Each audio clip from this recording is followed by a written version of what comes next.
Muito boa noite a todos. Só para avisar que eu vou começar a gravar.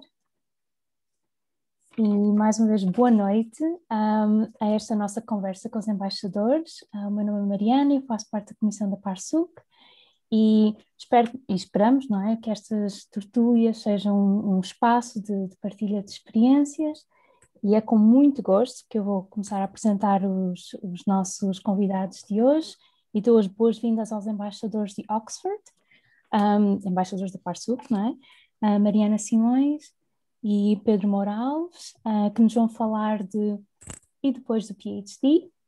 Por isso, força e muito bem-vindos. Olá, boa noite Mariana, obrigada pela introdução. Bem-vindos a mais uma tertúlia da PARSUC. O meu nome também é Mariana, sou embaixadora da PARSUC em Oxford e hoje trago aqui uma discussão sobre percursos científicos e para isso vamos ter a apresentação de três cientistas que estão a trabalhar em áreas muito diversas. A Karina Santos, que é Business Developer numa empresa em Londres, o Gonçalo Regalo, que é Application Specialist de Cell and Gene Therapy numa empresa americana, mas que está a trabalhar a partir de Portugal, e o Pedro Morales, que é PI na Universidade de Oxford. Eu, tal como já disse, sou a Mariana, eu também tenho um doutoramento e um pós-doc, mas de momento estou a trabalhar como Project Manager de um consórcio europeu. Portanto, hoje, sendo o Dia das Mulheres na Ciência, nós vamos começar com a Karina Santos, e ela vai nos contar um pouco do seu percurso. Todos os intervenientes vão fazer uma apresentação muito breve sobre o seu percurso, que é para deixarmos mais tempo para uma discussão. Vocês podem fazer todas as perguntas que quiserem no final das apresentações, dirigindo-se a qualquer um dos intervenientes de hoje. Karina, tens a palavra. Okay. Obrigada, Mariana, e obrigada, sendo a única mulher, não é, dos oradores, sendo a primeira. Primeiro que tudo, obrigada Mariana e Pedro pelo convite e à PARSUC por organizar este tipo de conversas que eu acho que são sempre bastante frutíferas, e a partilha de experiências, sem dúvida, é algo que faz todo o sentido. Tal como o desafio que me lançaram hoje foi de partilhar um pouco o percurso que eu tive até agora. Portanto, eu vou começar pelo início, muito brevemente. Eu fiz Biologia em Coimbra. Obviamente, enquanto estamos a tirar o curso de Biologia, nós sabemos que há duas carreiras opcionais, ou vamos para a Educação ou vamos para a Investigação. Educação para mim nunca foi uma das opções e decidi ir pela via de Investigação. Exatamente por isso, quando acabei o curso, candidatei-me imediatamente ao programa doutoral de Coimbra, ao programa de Biologia Experimental e Biomedicina, onde entrei, e estou a ver aqui alguns nomes. Mariana Bexiga foi uma das minhas colegas desse programa doutoral, que era um programa que tínhamos, os primeiros meses eram em cursos em que éramos expostos a diferentes áreas de ciência, até depois decidirmos onde é que íamos fazer o doutoramento. Eu na altura decidi fazer o doutoramento ainda em Portugal e mudei-me então para Lisboa, para o Instituto de Medicina Molecular, e onde fiz o meu doutoramento com a Maria Mota, na área de malária. Foi também que conheci o Pedro e a Mariana. O doutoramento eu acho que foi como todos os doutoramentos, certo? É a primeira fase de entrada no mercado de trabalho, vamos chamar assim. Portanto, é bastante desafiante, mas é também, traz grandes sucessos quando nós chegamos cá ao fim com um projeto feito e publicado. Durante o doutoramento, para além da ciência e dos dias intensos de investigação, com algumas dormidas também no IMM, nos sofás do bar do IMM, com alguns time points às 4 da manhã, em paralelo, e juntamente também com o Pedro e com a Mariana, começámos a organizar a Associação de Estudantes de Doutoramento do IMM e organizar encontros anuais e retiros. E isso foi uma coisa que eu sempre tentei fazer ao longo da minha carreira enquanto cientista, foi paralelamente ter outro tipo de atividades que também ajudaram na criação de uma network que tenho até hoje. Depois do doutoramento, eu nessa altura já me comecei a questionar se eu devia ficar em academia ou não. Começaram a surgir as primeiras questões sobre se era esta a carreira que eu queria. No entanto, eu queria ter a certeza de experienciar ciência fora do país também, para perceber se a ciência é feita de outra maneira. exatamente o que é a ciência. E foi aí que eu então, depois do doutoramento, passei para um pós-doutoramento, decidi continuar dentro de uma carreira académica e passei para um pós-doutoramento em Paris, no Institut Curie, a fazer biologia celular e molecular. A minha investigação foi focada em tráfego intracelular e migração celular. A nível científico, correu bastante bem, acabei o pós-doutoramento com Nature Cell Biology. Portanto, não havia nada, cientificamente não havia razão nenhuma pela qual eu achasse que deveria ou não manter-me em academia, poderia ter-me mantido em academia, mas também foi nessa chegada ao pós-doc que eu me comecei a perceber do que é verdadeiramente a vida de cientista nas posições mais elevadas, certo? Na posição de PI, em que, não sei se vocês têm conhecimento, mas em França existem umas posições permanentes em que os cientistas se podem candidatar e se conseguirem essas posições eles ficam para a vida com aquela posição. O que é ótimo, mas como devem imaginar, há muito poucas dessas posições. Então, o que se vê é já os pós-docs com um grande comportamento extremamente competitivo e individualista, exatamente para conseguir essas posições. E era claro também que se eu seguisse a carreira académica, eu iria acabar como PI de algum laboratório a candidatar-me a grants para tentar suster o laboratório e as pessoas dentro do laboratório. E não estava a fazer muito sentido para mim isso. E foi então no final do pós-doc, basicamente com quase 10 anos de academia, que eu decidi que tinha que sair dali e ir para uma carreira alternativa. Obviamente o primeiro passo é o que é que nós vamos fazer, certo? Enquanto cientista, o que é que eu vou fazer para além da academia, porque eu nunca fiz mais nada, não tinha feito mais nada na minha vida. Eu acho que em academia nós não somos muito expostos a todas as carreiras, nós chamamos ainda alternativas, que não são bem alternativas, mas o que é que um cientista pode fazer fora da academia nós ainda não sabemos muito bem. Portanto, a minha tomada de decisão foi para uma posição que abriu como editora, na altura na Nature Cell Biology, que eu me candidatei e consegui. E eu pensei, ok, eu sei o que é que um editor faz, portanto, vamos tentar esta carreira aqui ao lado, que ainda é bastante ligada à ciência, mas não seria uma carreira académica. Isso então levou-me de Paris a Londres. Portanto, a Nature Cell Biology está em Londres e ingressei enquanto editora da Nature Cell Biology, isto foi em janeiro de 2016, e passados 5 meses tomei consciência que não era exatamente o tipo de trabalho que eu gostaria de fazer para o resto da minha vida. Ou seja, temos um grande workload, há imenso trabalho a ser feito e nós passamos basicamente o dia sempre focados a ler papers, a interação com autores, etc. É bastante intenso e pouco interativo em algumas vezes, ou pelo menos no início ainda era pouco interativo, depois começa a sair a conferências, etc. Mas nesse início ainda não era muito interativo. E achei que não era para mim. E aqui eu acho que tomei consciência de uma coisa. A primeira consciência é que mudar de carreira não é só um dia decidirmos mudar, escolhemos um sítio para ir e ficamos lá até ao fim das nossas vidas. Não, não é assim. O processo é ligeiramente mais complicado do que esse. E uma lição que eu tirei também, que levo até hoje, é que you can fail, but you have to fail quick. Ou seja, eu acho que é extremamente importante. Falhar é essencial, na minha opinião, mas falhar rápido é mais essencial ainda. Nós temos de tomar consciência muito rápida que não é aquela direção, portanto vamos ter que mudar. E foi o que eu fiz, portanto, passados 5 meses como editora, eu despedi-me e obviamente que eu estava em Londres e continuo em Londres, e é uma terra de oportunidades, e tive ali 3 meses a tentar ver onde é que estavam essas oportunidades e onde é que eu me podia encaixar. Surgiu uma oportunidade de fazer um estágio na Imperial Innovations, na altura, que é o Tech Transfer Office, ou que era o Tech Transfer Office do Imperial College em Londres. Eles tinham uns programas de estágios para as pessoas trabalharem e apoiarem o trabalho feito nesse Tech Transfer, e eu pela primeira vez fui exposta ao conceito de comercialização de ciência. Basicamente, durante esses estágios, o que nós fazíamos era avaliar toda a tecnologia que estava a ser desenvolvida no Imperial College e perceber se podia ou não ser patenteada, portanto, fazer várias prior art searches, e depois, se pudesse ser patenteada, havia um grande portfólio de patentes que poderiam ser licenciadas para empresas farmacêuticas ou outras, ou então eles tinham spin-offs, faziam mesmo empresas que derivavam do Imperial College. E foi uma altura super interessante, porque nesse estágio eu encontrei pessoas exatamente como eu. Esses estágios atraíam muito pessoas da academia que estavam a tentar fazer a transição para fora. E foi um ambiente super, super interessante, e foi ali que eu tomei consciência, espera lá, vamos juntar ciência, que é uma coisa que eu adoro, com business e faz todo o sentido. E foi aí que eu comecei a direcionar muito mais para business development. E eu sabia que era aí que eu queria ir.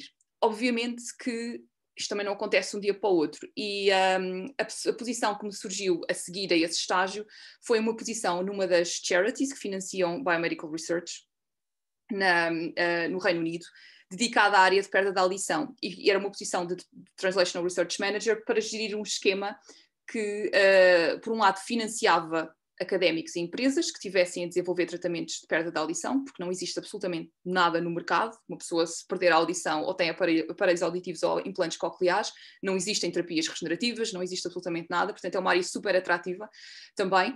Para além de eu gerir esse financiamento que estava a ser dado a académicos e empresas, tinha um grande trabalho também de lobby e de juntar pessoas diferentes, ou seja, pequenas biotechs que estavam a começar a desenvolver tratamentos de perda da audição, precisavam de médicos para fazer os clinical trials, e eu tentava, lá está, criar as sinergias entre eles, da mesma forma que eu tinha que falar com farmacêuticas para apresentar o nicho de mercado que existia, para o caso de eles acharem que algum dos tratamentos que eles tivessem pudesse ser shiftado e aplicado à área de perda da audição. Portanto, havia uma série de ter que falar entre diferentes culturas profissionais, porque isso foi outra coisa que eu também tomei consciência nesta altura, é que há uma grande diversidade de culturas profissionais, não é? Enquanto academia nós pensamos todos da mesma maneira, falamos da mesma maneira, mas quando saímos daí começamos a ter consciência dessas diferentes culturas profissionais que falam línguas completamente diferentes. Portanto, eu estava entre esses vários mundos a tentar criar essas sinergias. Na altura também a Charity estava a criar um fundo de investimento também para empresas e envolveu também trabalhar com alguns dos investidores para criar esse novo fundo, e várias parcerias também foram criadas. Portanto, isto foi todo o processo é um business development, mas neste caso aplicado a uma área bastante específica, que é a área de perda da audição. Eu depois fui para a UCL, para a University College London, também dentro da área de perda da audição, e isto durou cerca de 3 anos, mas eu sabia sempre que eu queria uma posição semelhante a esta, mas na privada, na área privada, numa empresa. E essa oportunidade surgiu em abril do ano passado, quando eu passei para a empresa onde eu estou neste momento, que é a Smart Separations. A Smart Separations é uma empresa que foi fundada já há 7 anos atrás. A tecnologia base da empresa são membranas cerâmicas de microfiltração, mas quando eu entrei na empresa, que já foi na altura da pandemia, eles estavam a mudar a tecnologia, ou pelo menos a adicionar uma outra tecnologia, que são revestimentos antimicrobianos, e foi uma altura bastante intensa. Eu, quando entrei, como a empresa é uma startup, como devem imaginar, é intenso, também porque estamos neste momento a entrar na fase de comercialização, portanto é uma fase bastante intensa, mas também porque, sendo uma startup, nós temos que fazer várias coisas. E eu, dentro da empresa, neste momento, sou responsável por candidatura a grants e gestão dos projetos que são bem-sucedidos, de alguns dos projetos, obviamente, outras pessoas gerem outros. Ao longo do tempo fui adicionando outras responsabilidades dentro da empresa. Neste momento sou também eu que, juntamente com o CEO da empresa, gero a propriedade intelectual, daí toda a experiência que eu tinha tido no tal estágio da Imperial Innovations é bastante útil para mim neste momento. A parte de regulamentação, porque os nossos produtos são regulados, porque são biocidal products, eu também estou a ser responsável por toda essa parte que existe dentro da empresa, e mais uma vez, e obviamente tendo atenção a não fazer disclosure de nada que seja confidencial, mas estou também envolvida na parte de negociação que a empresa tem com parceiros externos, e muitas vezes negociações de contratos entre os vários parceiros. Portanto, é toda uma diversidade onde eu tomo consciência que não fazia mesmo sentido eu ter ficado em academia, focar-me a estudar uma determinada cellular pathway, e isto é fantástico, é verdade que é fantástico, mas para mim a integração do papel da ciência em prol da sociedade e na parte mais também comercial, e tomar consciência que a ciência tem que ser comercializada para criar impacto, eu acho que faz muito mais sentido eu estar onde estou neste momento do que ter continuado a carreira académica. E não me arrependo nem por um segundo de ter deixado a carreira académica, mas é verdade que a mudança de carreira, especialmente já depois de 10 anos em academia, tem períodos que podem ser bastante challenging, em que nós nos questionamos, tipo, se eu tivesse feito isto há uns anos atrás, teria sido mais fácil, mas foram as escolhas que nós fizemos. Mas neste momento estou bastante satisfeita e sempre lá está, com um objetivo focado. Eu sei onde é que eu quero ir e eu acho que isso é extremamente importante, é nós sabermos onde é que queremos ir, não significa que lá vamos chegar amanhã, mas sabemos qual é o final. Eu acho que para início, não sei se me estendi demais, Mariana, mas para início Então, acho que era... Então, obrigada, Karina, por apresentar o seu percurso. Nós vamos deixar as perguntas todas para o fim, porque depois até pode fazer mais sentido colocarem as perguntas depois de ouvirem os próximos convidados. Agora vamos ouvir o Pedro Moralves, que é, tal como eu já disse, é PI na Universidade de Oxford. Contrariamente à Karina, decidiu ficar a estudar uma Signaling Pathway. Vamos ver qual é que é a história que o Pedro tem para nos contar. Olá a todos.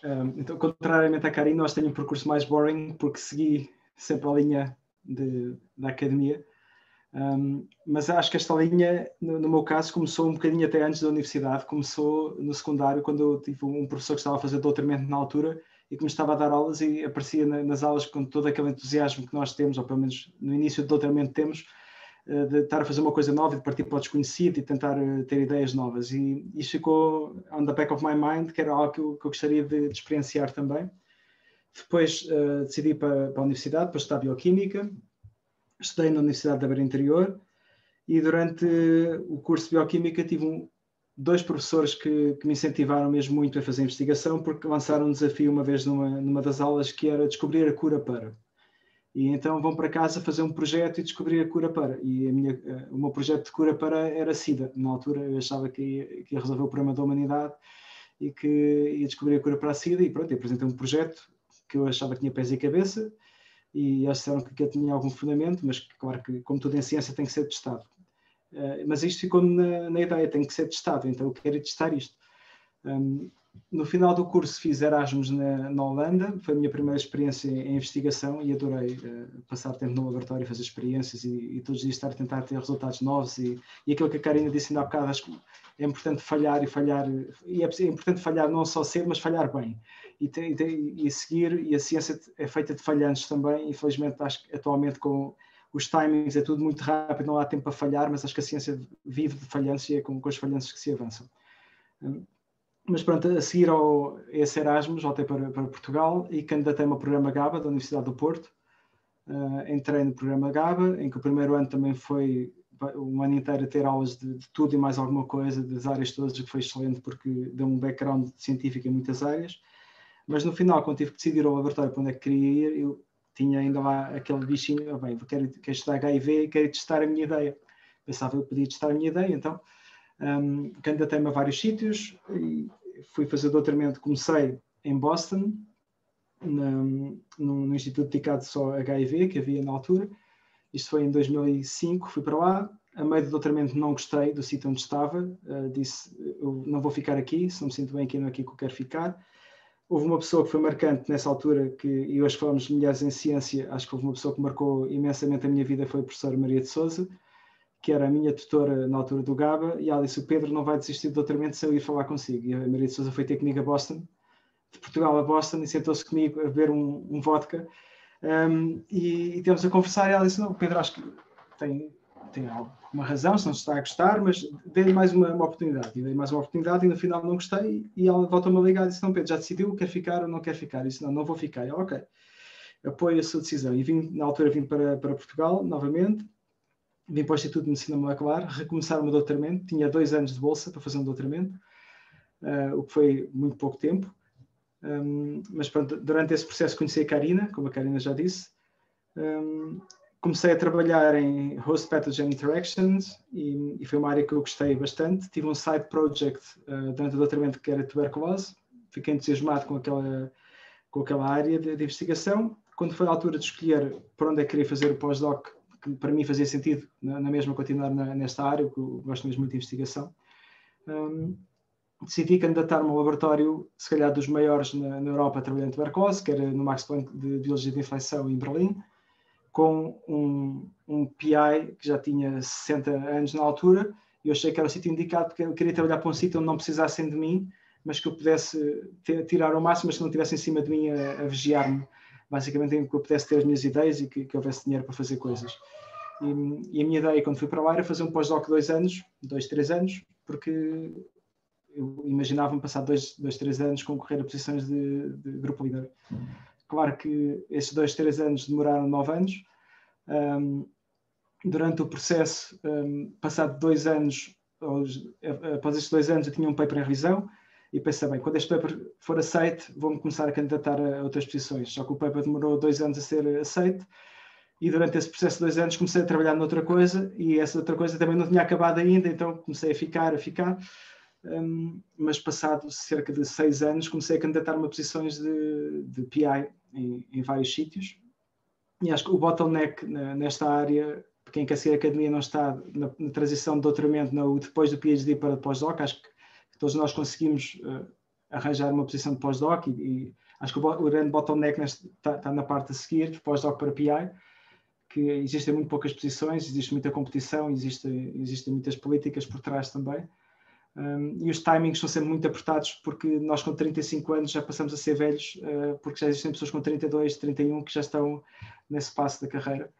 Mas mesmo decidi que era isto que eu queria fazer, candidatei-me a muitos sítios, uns sítios mais óbvios, outros menos óbvios, mas como aquilo que realmente eu gosto é ciência e eu acho que a criatividade em ciência é uma coisa fulcral, nós podemos ter criatividade em diversas áreas e aquilo que nós aprendemos numa área podemos também ficar em ciência, mas mudar de área e aplicar aquilo que nós aprendemos numa área noutra área, que acho que é aí que eu gosto de trabalhar um bocado na interface entre várias áreas.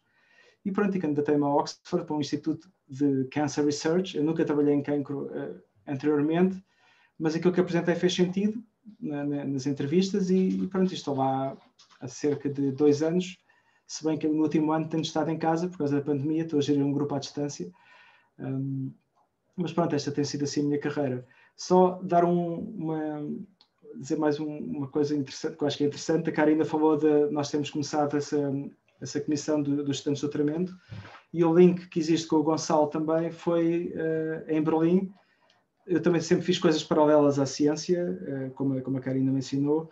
Nós fundámos a ASPA, o Gonçalo também é um dos fundadores da ASPA, e tivemos uma banda e andávamos a tocar em bares e coisas assim, por isso nós fizemos coisas também além da ciência, que eu acho que é importante para nos manter um bocadinho a sanidade mental em alguns momentos, porque a ciência também não é... tem muitos altos e baixos, e quando temos o baixo da ciência convém ter alguma coisa lá que nos ajude a levantar a moral.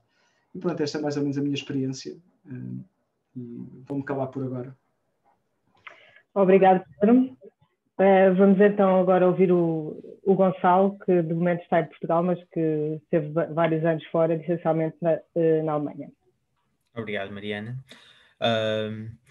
Não, pronto, a minha carreira, acho que como todos, é bastante comum a todos vocês até um certo ponto. Eu tirei o curso em Braga, nos idos de 98, e depois, eu acho que sempre fui um bocadinho pragmático e sempre tomei as minhas escolhas. O trabalho sempre foi uma coisa importante, mas eu sempre também fiz, as minhas escolhas foi também um bocadinho por aquilo que me estava a apetecer fazer aquilo, naquele momento, mas também no sítio onde é que eu poderia exercer aquela profissão, fazer aquele trabalho. Foi sempre uma coisa que me pautou um bocadinho as minhas escolhas, e depois de Braga fui para o Porto tirar o doutoramento. Eu não comecei a tirar logo o doutoramento, tive uns anos de BIC e de indecisões, mas acabei por tirar o doutoramento no IPATIMUB. E depois criou-se também, como a Karina tinha dito, aquela questão, será que eu tiro um pós-doutoramento, será que eu salto fora do barco? E na altura achei que tinha tido uma mixed experience com a research e queria, acho que fazia sentido eu dar-lhe mais uma oportunidade numa posição um bocadinho diferente, em que tinha as rédeas daquilo que estava a fazer. E achei que também naquela altura o pós-doutoramento seria um veículo interessante para eu mudar de ares e experimentar um sítio,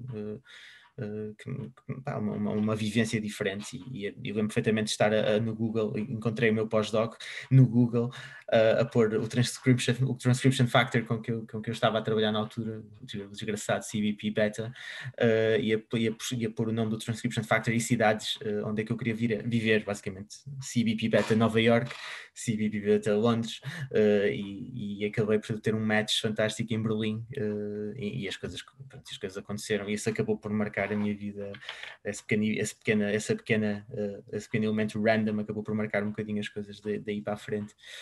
E comecei o meu pós-doutoramento no Max Delbruck Center for Molecular Medicine, uma coisa, vão várias frentes, mas pronto, assim, no que eu achei que tinha sido um move bastante smart da minha parte, tentei cruzar o meu modelo com um dos modelos de referência que existia para o desenvolvimento de cancro gástrico na altura.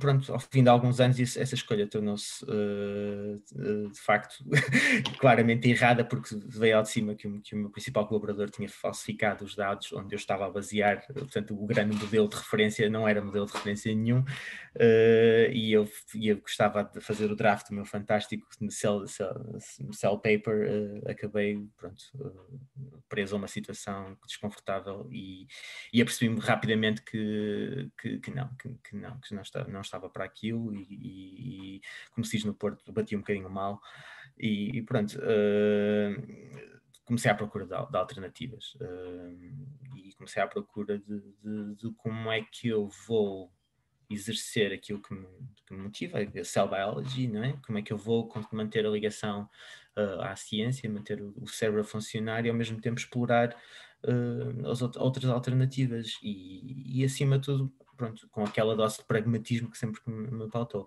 Naquela altura fiquei sempre com a ideia de que, ok, viver no estrangeiro é ótimo, mas em casa também está-se bem, também se está bem, portanto vamos ver que maneiras criativas de tentar fazer a quadratura do círculo disto tudo, não é? E comecei, e os primeiros anos foram complicados, mas foram de formação, porque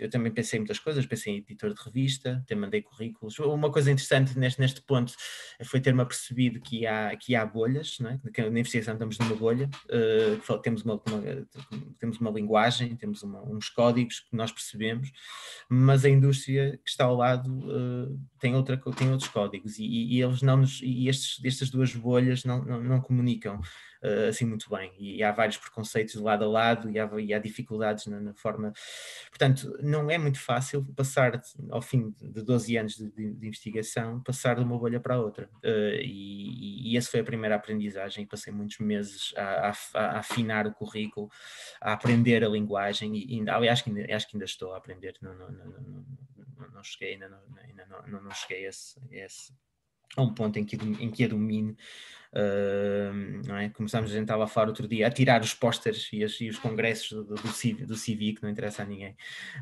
não é? Pronto, e neste período, porque o Job Center alemão me forçava, estava com o fundo de desemprego, pobre imigrante na Alemanha, e o Job Center obrigava-me a mandar currículos regulares e acabei por mandar algumas coisas mais ou menos random, incluindo para uma posição que acabou por ser de Head of Laboratory numa empresa que fazia imunoterapia celular, que era uma coisa que eu tinha uma vaga ideia do que era.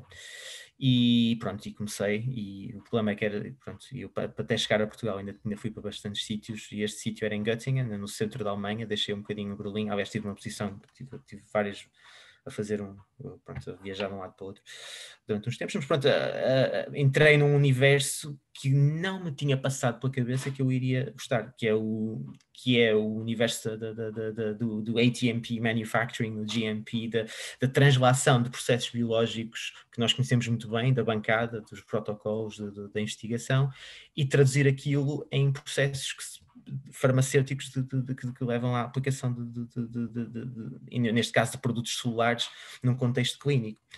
E esta transição foi uma espécie de epifania porque eu acho que se me dissessem antes que eu ia estar a adorar estar a fazer risk assessments para entry tests de raw materials para cell therapy, eu achava que alguém não me estava a conhecer e não estava, claramente não estava a ver bem a coisa, mas aconteceu que de facto isto foi um universo que me cativou imenso e que não consigo perceber muito bem porquê.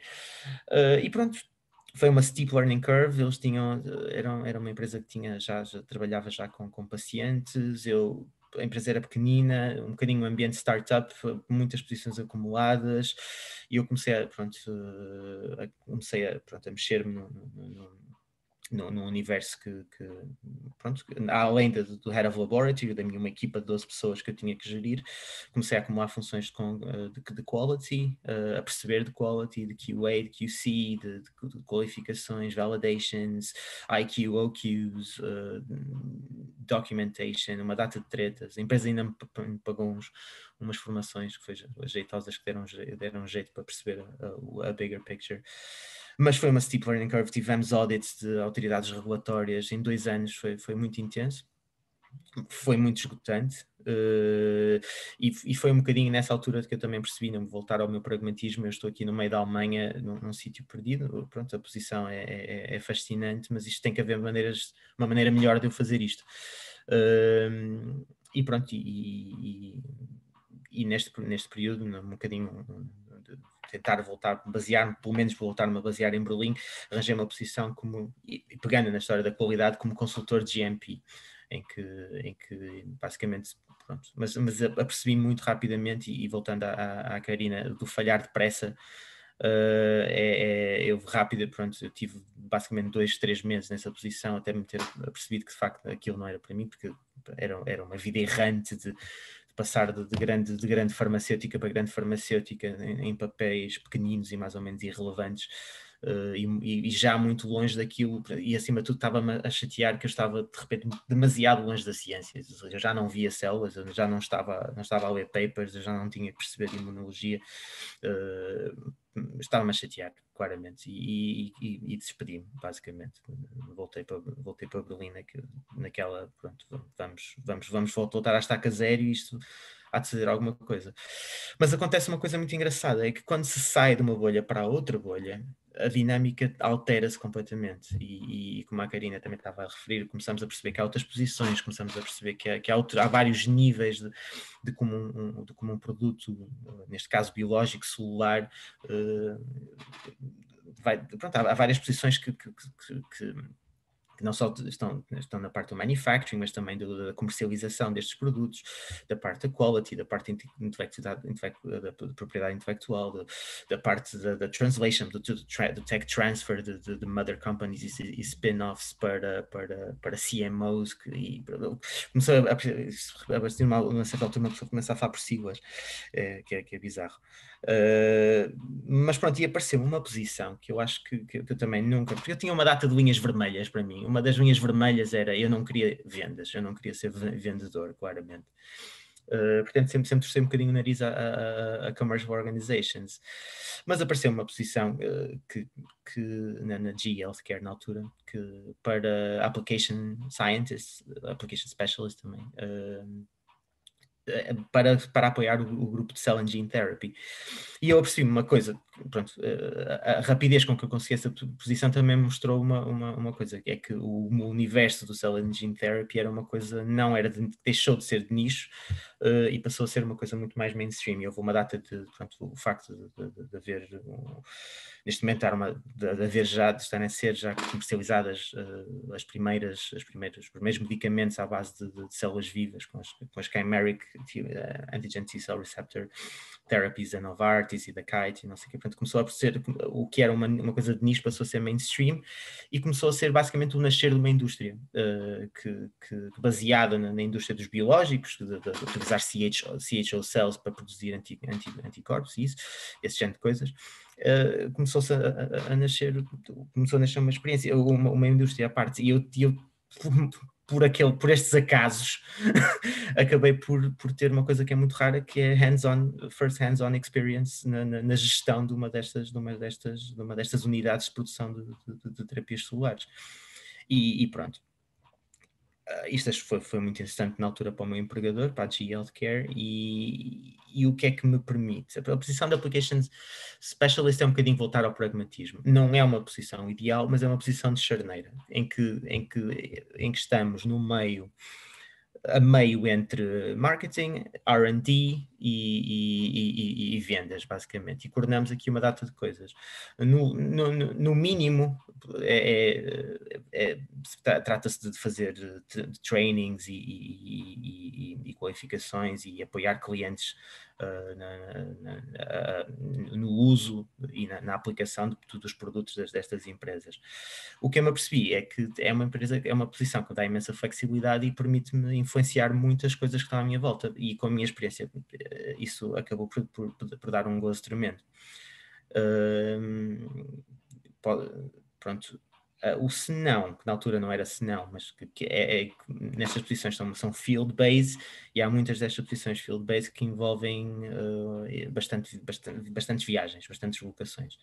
E eu acabei por passar parte do meu tempo, de facto na altura estava baseado em Berlim, e passar imenso do meu tempo fora a visitar clientes em vários sítios, que tem imensa piada durante alguns tempos, mas depois começa a cansar um bocadinho, e pronto. E nisto tudo, depois de alguns tempos em que quando consegui consolidar um bocadinho a minha posição e o meu papel dentro desta organização,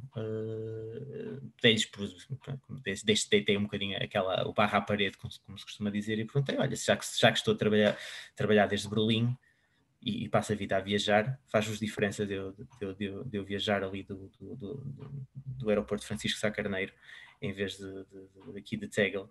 E eles, pronto, não, na altura já acabaram por permitir que eu me deslocasse aqui para o Porto e continuasse a ter a mesma posição, o que mais uma vez abriu este universo das posições remotas, e de quanto mais, e acho que a pandemia vai alterar bastante isso e vai reforçar muito isso, que vai ser as pessoas começam a ver que para muitas posições a presença física acaba por não ser assim tão importante, e pronto, e neste processo uma coisa, mais uma vez, eu a tentar fazer a quadratura do círculo, a GE produzia equipamento, consumíveis, eram bioreatores, sim, trabalhava com T-cells, sim, mas como estava a ser um bocadinho longe demais das células, dos papers, que eu ainda, apesar de tudo, gosto muito de ler de vez em quando. E então procurei um bocadinho alternativas e acabei agora, no último ano, de transitar, ainda como Application Scientist, para a Fujifilm, Irvine Scientific, que é uma empresa que produz mais raw materials, meios, buffers, e por isso mesmo, por serem componentes críticos da manufatura destas terapias celulares, está-se muito mais perto da biologia, e as conversas são muito mais próximas daquilo que eu estava habituado. E com o pequeno bónus das viagens terem se reduzido significativamente. Então, significativamente que nem não saio de casa há um ano, mas isso é sofre um bocado aquele um bad case of be careful what you wish for. Mas acho que nesta minha busca da quadratura do círculo, entre contribuir para uma indústria que eu acredito, interessante, comunicar com pessoas, acumular experiências, estar ligado à biologia, poder estar no Porto, ter voltado a casa e ter esta flexibilidade claramente, e acho que aqui, pronto, claramente estou no sítio onde queria estar neste momento. E é isso, Mariana. Gonçalo, obrigada pela exposição da tua experiência. Espero que tenham gostado todos destas 3 apresentações e estão à vontade agora para colocarem questões, ponham o dedo no ar e eu passarei a palavra. Sara? Sim. Olá. Olá. Peço desculpa pelo background, mas a meio da talk o alarme de incêndio disparou e eu tive que vir assistir aqui à talk para a rua. A minha primeira pergunta vai para o Pedro. Eu queria saber qual é que foi o passo da sua carreira que foi decisivo para conseguir a posição de PI. Foi o sítio onde fez o pós-doc? Foi os papers que teve?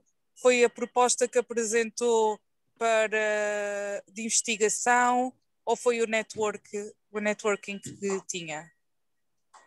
Primeiro que nada, tratem-me por tu, não me tratem por... Estamos aqui todos como se estivéssemos num café. Eu acho que há fatores há muitos fatores que nós podemos tentar controlar, mas há muitos fatores que nós não controlamos. Eu candidatei-me a sítios onde achei claramente que ia conseguir ter a posição e depois levamos um redondo de não no final, e ficamos sem perceber muito bem porquê.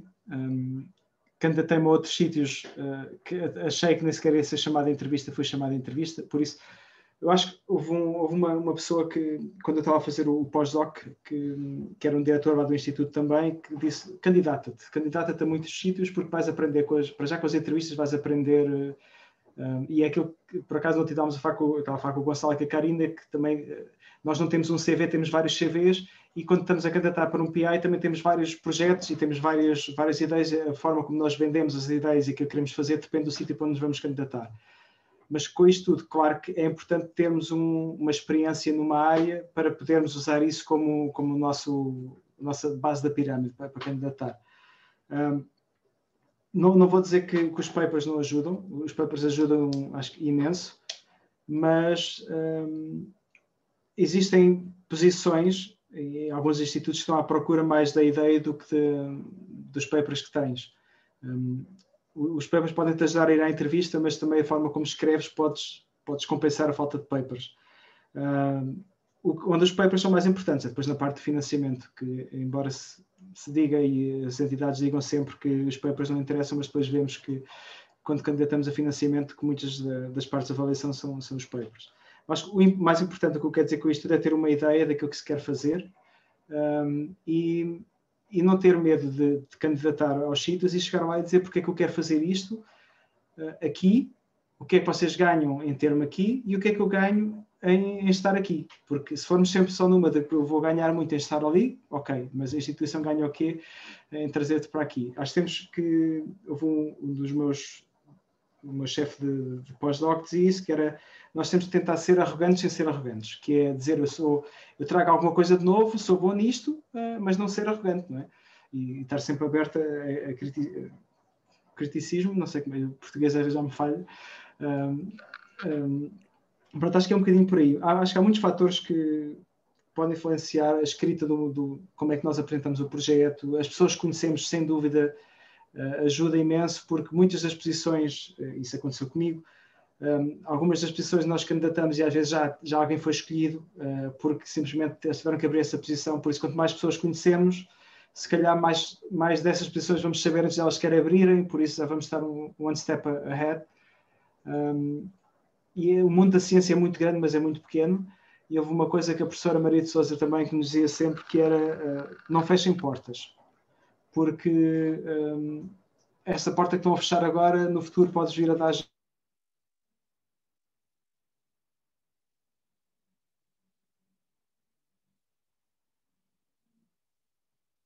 Se gostam ou não gostam, se criticarmos a pessoa de uma forma científica, criticamos o trabalho, mas não criticamos a pessoa. E acho que isso é uma coisa importante quando se constrói também tenta construir uma carreira, e está sempre muito...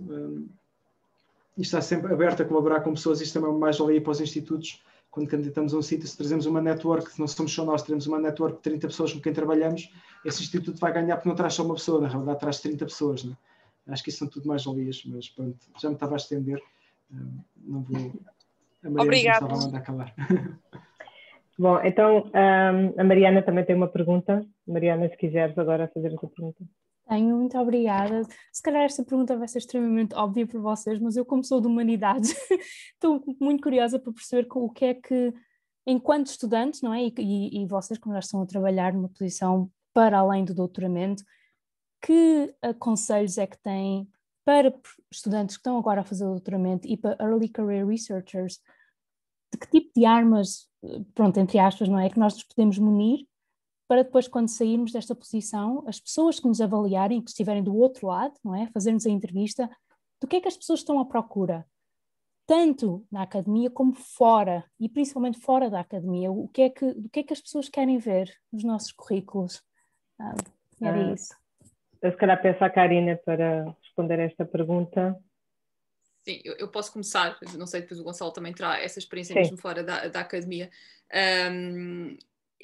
Primeiro que tudo, capacidade de proatividade e capacidade de concretização e adaptabilidade também. Eu acho que, por exemplo, no meio académico não é tanto, mas fora do meio académico e nas empresas, não é só quão bom tu és adaptável ou não, tens um feitio complicado ou não, porque trabalhamos a equipa, não é? E as pessoas precisam de trabalhar bem a equipa. Personalidades mais complicadas não vão só, mesmo que sejam os melhores do mundo e sejam um prémio Nobel, vai impossibilitar a concretização de coisas. Portanto, adaptabilidade, capacidade, proatividade, self-motivation, ou seja, que agora me está a faltar em português, mas acho que é de algumas das características, para além das capacidades técnicas e profissionais, essas soft skills é algo extremamente importante que eles querem ver, os recrutadores, diria eu. Não sei se o Gonçalo e o Pedro têm mais alguma coisa.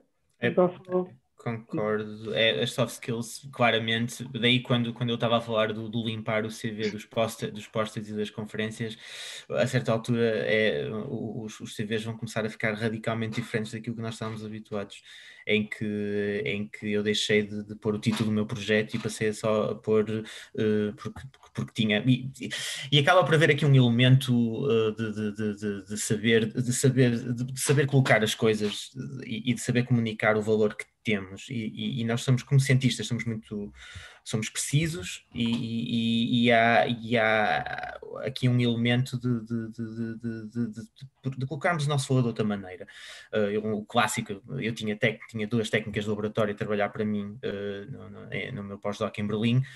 Isso dá-me imediatamente skills de people management, não é? Eu ganhei um projeto, uma bolsa para que me permitiu continuar o meu projeto. Eu tenho a skill ligada a isso, é a capacidade de gerir budgets. Eu tinha clínicos, patologistas a trabalhar comigo, a analisar-me amostras, tinha biólogos celulares, tinha animal models. Eu acabo por ser um especialista em translação e em coordenação de equipas multidisciplinares. Portanto, é a linguagem, o importante é olharmos para a nossa carreira com uns olhos de alguém que não necessariamente vai perceber aquilo, o micro, mas vai perceber o macro e o valor que nós temos. E acho que é isso, que é um bocadinho a autoconfiança também do valor que nós temos. E a investigação, como é um processo muito cheio de falhanços e cheio em que pronto, e extremamente, acho que nós não temos noção até sairmos do valor claro que as pessoas da investigação têm e o difícil que é ser investigador e o que é que isso implica do ponto de vista de capacidade mental, humana, de ultrapassar dificuldades e pôr isso num papel, num currículo, numa motivation letter, numa conversa com um recruiter, é essa para mim o mais importante nesta transição. Pedro, não sei se queres acrescentar alguma coisa. Sim. Uma visão um pouco diferente. Eu queria acrescentar que já tenho estado agora nesse lado de entrevistar pessoas que se estão a candidatar ao meu grupo também e outras posições. Acho que o primeiro passo é tentar ir à entrevista. E pronto, o que se pode escrever para tentar ir à entrevista, acho que a motivation letter conta muito e as pessoas por vezes descuram isso e não dão muita importância. É muito importante a motivation letter, dizer porque é que quer fazer aquilo, dizer porque é que quer fazer aquilo neste sítio e não no outro, dizer o que é que vai trazer e mostrar entusiasmo de alguma forma na motivation letter é muito importante, porque pronto, a investigação é muito de altos e baixos, os picos de entusiasmo com os picos de quase de pressão, porque as coisas não estão a correr bem, é tudo muito, muito instável. A capacidade, como a Karina estava a dizer, de automotivação é muito importante, e para quem quer seguir, eu costumo dizer aos meus estudantes de doutoramento que para mim um doutoramento de sucesso não é aquele que publica um High Impact Factor Paper, para mim um doutoramento de sucesso é aquele de uma pessoa que aprendeu a pensar, e que aprendeu e que teve muitos falhanços que teve que overcome, e que eu costumo dizer também que o doutoramento de sucesso é aquele que acaba o doutoramento com a big toolbox, ou seja, aprendeu muitas técnicas diferentes, porque quanto mais aprendermos, a forma de abordarmos um problema vai ser diferente. Se só aprendemos uma técnica, vamos abordar sempre daquela forma, e isso depois acho que é transversal a qualquer área que queiramos, e depois é aquilo que o Gonçalo e a Karen estavam a dizer, que aprendemos a linguagem das outras áreas, tanto dentro da ciência como se quisermos seguir da ciência para a indústria, aprendes que o Gonçalo estava a dizer. Eu trabalhei com técnicas, se calhar vou deixar de ser de pôr que trabalhei com técnicas, mas que era people manager. E isso é uma questão que acho que nós não aprendemos muito em investigação básica, mas que também se pode usar nessas cartas, também ajuda, porque um grupo de investigação também é um grupo de pessoas, por isso também é importante essa parte, e a parte social é muito importante. Eu, pelo menos, quando entrevisto alguém, o fator quase fulcral é se eu me identifico com a pessoa, se consigo trabalhar com esta pessoa, porque pode ser muito boa, mas se eu não consigo trabalhar com ela não vale a pena. Por isso, o entusiasmo acho que é um fator mesmo muito importante. E acho que isso, no início do doutoramento, é muito comum nós termos, no final do doutoramento é mais raro, porque estamos exaustos e se calhar temos que arranjar um boost, pelo menos na entrevista, de mostrar entusiasmo. E depois tudo pode acontecer a seguir. Não sei se posso... Vou dar a oportunidade à Rita ainda para fazer uma pergunta. Karina, querias acrescentar alguma coisa? Era só acrescentar muito rapidamente, só para vocês terem noção também de, por exemplo, na academia o processo é aquilo que o Pedro estava a dizer, carta de motivação, CV, entrevista, eventualmente tem que se apresentar os projetos passados e todo esse... Mas quando vamos para empresas e, por exemplo, farmacêuticas, é um processo muito mais complicado. Tipo, eu passei, por exemplo, numa farmacêutica por 5 fases de entrevista, muitas delas feitas só pelos recursos humanos, ou seja, onde aí te vão ver em termos muito mais de personalidade e como é que as perguntas são feitas mesmo. Como é que tu reagiste? Conta-me uma situação em que tiveste conflito com alguém, como é que reagiste? Conta-me quando não sei o que aconteceu, como é que reagiste? É muito este tipo de avaliação, não só a parte técnica, que o teu chefe direto te irá fazer, mas toda a parte lá está, de capacidade de adaptação e soft skills é também bastante avaliada. Os processos são diferentes. Colecionar histórias. Colecionar histórias acho que é o que é a forma. Exatamente. E ilustrar as skills com as histórias que se têm para Deixa-me só dizer uma coisa, Karina, eu acho que isso já é comum neste momento em academia também. Nas entrevistas que temos feito, esse tipo de perguntas já faz parte do painel de perguntas comum também. Boa. Se calhar vem da parte da indústria, mas a academia já está a começar a usar isso também. Esta conversa é super interessante, mas eu queria dar a oportunidade à Rita para colocar uma questão, que já só temos 5 minutos. Olá, obrigada. A minha questão vai ser, acho que, bastante breve, mas primeiro que tudo, muito obrigada por esta sessão, porque eu acho que vale sempre a pena discutir estes assuntos, porque há tanta gente a fazer o doutoramento, mas depois há tantas carreiras alternativas e até mesmo dentro da academia, não é? Que nós podemos tentar entrar, mas se calhar nem sabemos o que é que existe, e então é ótimo conversar. E então a minha pergunta era talvez mais direcionada para a Karina e para o Gonçalo, que têm carreiras um bocadinho mais alternativas, e o que eu queria saber era se vocês acharam que fazer um pós-doc depois do doutoramento e depois ir para uma carreira mais alternativa fez diferença para chegarem onde chegaram, ou se calhar tinham saltado diretamente para a indústria ou para a edição ou para outro sítio qualquer se soubessem, não é? Será que tinham saltado esse passo ou fez diferença na carreira? O que é que és? Gonçalo, queres começar? Posso, até porque acho que a gente já viu que temos opiniões um bocadinho diferentes disto. Eu acho que a mim deu-me jeito, claramente. Acho que amadureci muito e aprendi muitas coisas e aprendi o tal people management e lidei com uma data de desafios chatos e uma data de frustrações e mandou-me para Berlim e houve, não é? E aprendi alemão e houve uma data de coisas que aconteceram ali à volta do pós-doc, ou seja, o pós-doc sozinho, como carreira fria, talvez não, mas o pacote de experiências que veio com isso, o tocar música com o Pedro, essas coisas, tipo, acabou por sim fazer a diferença. Acho que eu, a sair do IPATIMUV fresquinho do doutoramento, não tinha chegado onde estou. Eu acho que, ou seja, o doutoramento tipo mandam-te para dentro de uma máquina de lavar e aquilo anda à roda e depois tiram-te lá e no final, ok, tu percebeste mais ou menos o que aconteceu, mas ainda precisas de tempo para processar. O pós-doc dá-te esse tempo, certo? No pós-doc é aquilo que o Gonçalo estava a dizer, há uma consolidação em que nós temos um outro papel diferente na ciência, já temos uma consciência muito maior de que nós somos gestores de projetos, temos de desenhar experiências, é uma coisa muito mais lógica dentro da tua cabeça. No entanto, contrariamente ao Gonçalo, eu não acho que precisaria ter feito um pós-doc para chegar onde eu estou. Eu poderia ter imediatamente saído do meu doutoramento imediatamente para uma empresa, por exemplo, como a Biotech, e fazer o meu percurso lá dentro, percebes? Eu para tocar, fazer música com o Pedro não preciso ser pós-doc, ou seja, eu posso estar a fazer isso ao fazer uma carreira já dentro da indústria ou de qualquer outra situação. Portanto, se eu pudesse voltar atrás, para te ser sincera, eu acho que se calhar teria saído logo a seguir ao doutoramento. Se posso acrescentar, há um elemento de tempo também, e o Pedro também tocou nisso, e é um TikTok, não é? É um biological clock quase sempre a tocar, e um pós-doc até se decidir que o pós-doc não leva a nada, ou que não vai levar àquele ponto, vão se calhar passar-se 3, 4, 5 anos, e há sempre aquela coisa, há sempre um projeto que não se acaba, e acho que isso é um risco, há que saber ser pragmático e decidir fazer um cut-off e ter umas linhas vermelhas para não ultrapassar, para perceber, para não se começar a tornar um problema. Portanto, nisso concordo contigo, Karina.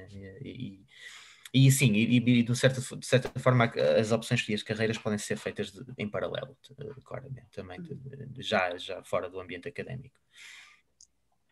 Bom, olha, Obrigada. Então, obrigada a todos por terem participado, àqueles que vieram apresentar o seu percurso e também àqueles que participaram a assistir e que fizeram perguntas. Tenho muita pena que já sejam 8 horas, falta um minuto para a tertúlia acabar. Tenho a certeza que havia muito mais tema para conversa, mas o que temos de terminar, certo, Mariana, minha homónima? Sim, senhora. Não, mais uma vez, muito obrigada. Eu acho que estas experiências são extremamente importantes, não só porque partilhamos percursos de vida diferentes, porque estamos a juntar pessoas que estão no doutoramento, pessoas que já não estão, não é? Pessoas que já avançaram disto, mas também pessoas que são da área de ciências e pessoas que não são da área de ciências. E eu acho que é cada vez mais importante começarmos a trazer todo o tipo de áreas para o mesmo palco e partilharmos coisas que se calhar até se cruzam e temos em comum e que podem ser úteis para todos. Mais uma vez, muito obrigada em nome da PARSUC e em nome dos embaixadores da PARSUC. Quero agradecer muito por terem vindo e espero que se juntem a nós na próxima vez. Posso só dizer uma coisa antes Claro, de terminarmos? Força. Que é um parceiro da PARSUC, é a Chaperone, que também este tipo o que fizemos aqui, falar com pessoas que estão noutras fases da carreira. Existe um parceiro da PARSUC, que é a Chaperone, onde podem também falar com consultores de diferentes áreas e diversas alturas da carreira e pedir aconselhamento. Isso acho que é uma coisa que nós, pelo menos eu falo por mim, nós por vezes temos medo de pedir um conselho e às vezes um conselho pode mudar a nossa vida drasticamente e pedi-lo na altura certa muda mesmo muita coisa e neste momento nós estamos à distância de um clique de falar com pessoas de diferentes áreas, aquilo que fizemos hoje aqui, se quiserem falar comigo a seguir podemos falar também, mas a Chaperone também faz isso, existem outras. Acho que a mensagem que eu quero deixar é não tenham medo de arriscar e de perguntar a pessoas que estão noutras áreas, porque todos nós já estivemos numa posição diferente e todos nós podemos aprender, por isso não ter medo e tentar. É isso que eu queria dizer. Muito obrigada a todos. Muito obrigada. Excelente.